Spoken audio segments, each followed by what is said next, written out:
अकबर को हिंदू भगवान को मिटाना था, हिंदुओं की धारणा को मिटाना था। तो मंदिर तो हम तोड़ देते हैं, लेकिन मंदिर तोड़ने के बाद उनके भगवान की मूर्तियों को अपने सीढ़ियों में हमने चिनवा दिया। हम उसकी हिंदू के भगवान की मूर्ति को पैर रख रख कर जा रहे हैं, हम उसकी शिवलिंग तोड़ रहे हैं, हम उसके मंदिरों की गुम्बद तोड़ रहे हैं।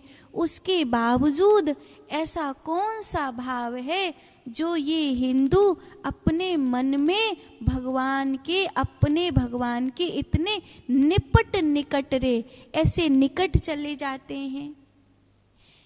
इनका भगवान बुत परस्ती में अगर है तो ये बुत तो हमने तोड़ दिया, इनकी मूर्तियां तोड़ दी, इनकी मूर्तियों को अपने पांव से कुचलने के लिए सीढ़ियों में लगवा दिया, इनके मंदिरों की गुम्बदें तोड़ दी, शिवलिंग तोड़ दी, फिर भी इनका भाव क्यों नहीं टूटा? तो कुछ ऐसा किया जाए कि इस बुत परस्त आदमी का ये भाव टूटे। इस बुत परस्त आदमी का भाव टूटेगा तो इस आदमी के भाव से प्रेरित होकर जो बुत परस्त हिंदू हैं वो हिंदू धर्म को छोड़कर इस्लाम कबूल करेंगे और अल्लाह को मानेंगे। इसके लिए वो पहले भी कई प्रयास कर चुका था।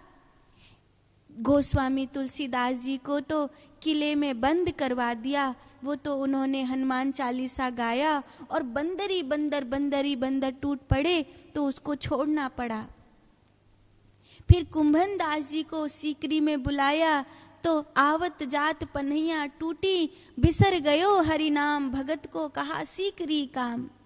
कुंभन दास जी ने कहा 1 रुपया भी तुम्हारा नहीं चाहिए, कुछ नहीं चाहिए तुम्हारा, हमें हमारे भगवान की इस भक्ति में मगन रहने दो।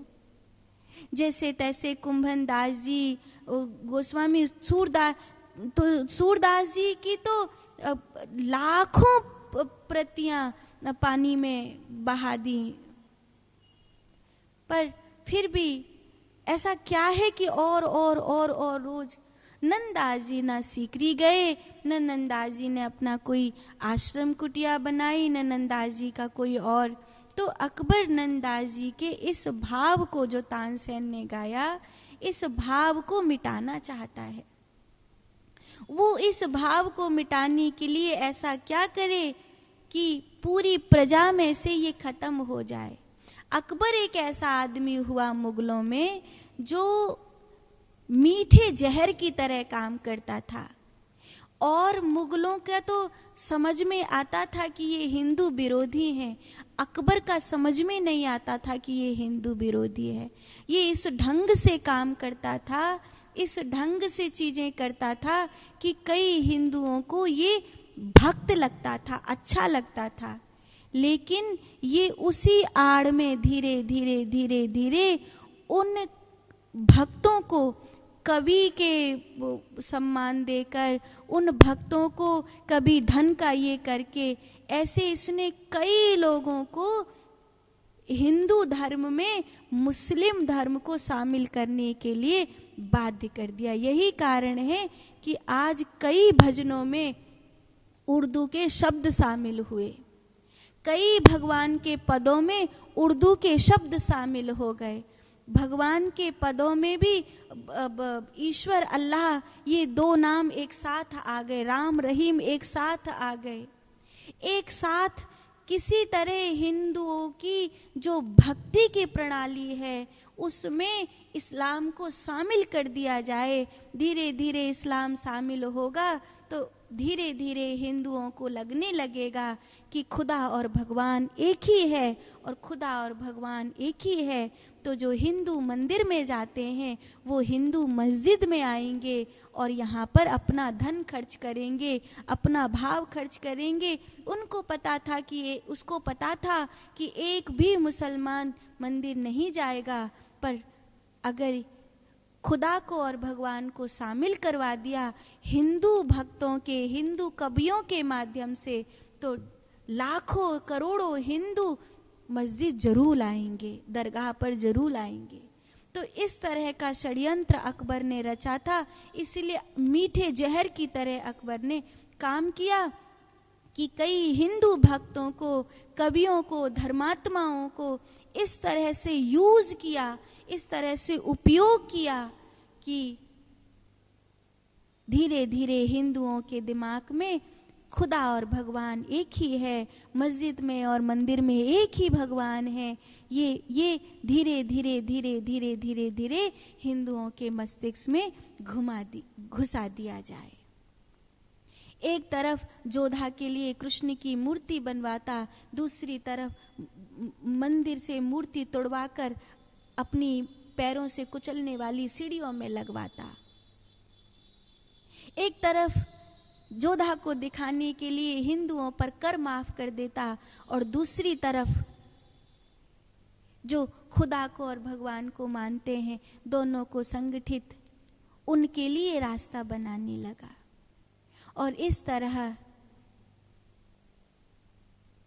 ये एक बहुत बड़ा षड्यंत्र था जिसने आज से 400 साल पहले काम किया। और इस 400 साल पहले जो षड्यंत्र हुआ था वो आज तक काम कर रहा है।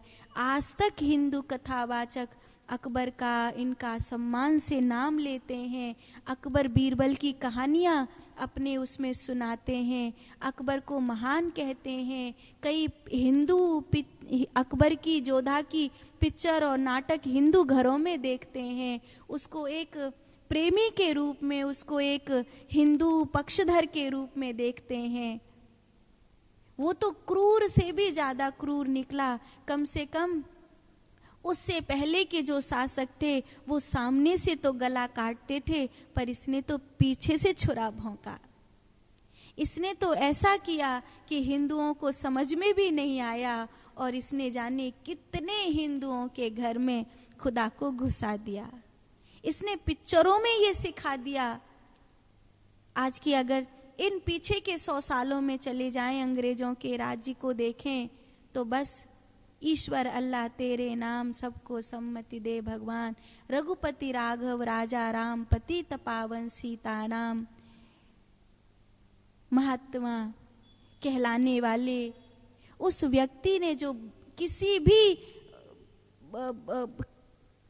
ओर से महात्मा नहीं है, उस आदमी ने जो हमारी मिट्टी का बाप बन बैठा, उस आदमी ने सबके घरों में, और फिर जो हिंदी फिल्में आई उन्होंने सबके घरों में सिखा दिया कि अगर राम कृष्ण की मूर्ति लगाई तो जीसस की भी लगाई, तो मक्का मदीना का भी फोटो लगाया, तो ये मतलब एक साथ घुसा दिया कि बाइबल भी वहीं रखो, कुरान भी वहीं रखो, गीता भी वहीं रखो। नहीं, बहुत अंतर है, जमीन आसमान का अंतर है। पढ़ो, समझो। ये तुम्हारे दिमाग में षड्यंत्र घुसाया गया। तो वो ऐसी छुरी की तरह काम करता था, जो छुरी जैसी लगती भी नहीं थी। तो अकबर को नंददास जी को अब अपने कब्जे में लेना था, तो उसने कुछ कथावाचकों को धीरे धीरे धीरे धीरे इस तरह अपने सैनिकों से, तानसेन के जो हिंदू लोग थे उनसे कुछ इस तरह का भाव तैयार करवाया कि नंददास के पदों के कारण, नंददास की ख्याति के कारण, नंददास के भजनों के कारण जो और कथावाचक भगवान की कथा गा रहे हैं उनका नाम नीचा हो रहा है। नंददास के पदों की ख्याति इतनी बढ़ गई है, उसका नाम इतना बढ़ गया है कि अब और किसी की कोई कथा सुनना ही नहीं चाहता है, और किसी के कोई भजन सुनना ही नहीं चाहता है। तो उन सब ने मिलकर के अकबर के हवाले से ऐसा किया कि नंददास जी को मजबूरन अपने पदों की जो प्रति थी, हस्तलिखित प्रति, उसको यमुना में बहाना पड़ गया। सूरदास जी ने नंददास जी से कहा, क्या तुम दुखी हो? तो नंददास जी ने कहा, नहीं, मेरा सिर गोविंद के आगे झुका है, किसी बादशाह के आगे, किसी धूर्त के आगे नहीं झुकेगा। अगर मुझे इसके लिए प्राण भी देने पड़े तो नंददास जी ने सूरदास जी को वचन दिया कि नंददास प्राण दे देगा, बस किसी धूर्त को सफल नहीं होने देगा, अपने गोविंद की भक्ति करेगा और गोविंद का ही नाम गाएगा। ऐसे भक्त हुए नंददास जी, ऐसी उनकी निष्ठा हुई नंददास जी की। अकबर ने जब ये सुना कि उन्होंने अपने पद बहा दिए पर उसमें ईश्वर अल्लाह एक साथ शामिल नहीं किया, खुदा को और कृष्ण को एक साथ शामिल नहीं किया और अपने पदों की रचना बहा दी पर उसमें उर्दू शब्द शामिल नहीं किए, तो अकबर को लगा कि अब तो उसका वैसे ही नाम खो जाएगा। और नंददास जी का मनोबल टूटने जैसा लग गया था। नंददास जी को ऐसा लगा कि भगवान पापियों को जवाब क्यों नहीं देते, भगवान पापियों के लिए कुछ बोलते क्यों नहीं, करते क्यों नहीं, भगवान पापियों को दंड क्यों नहीं देते, ऐसा उनको लगने लगा।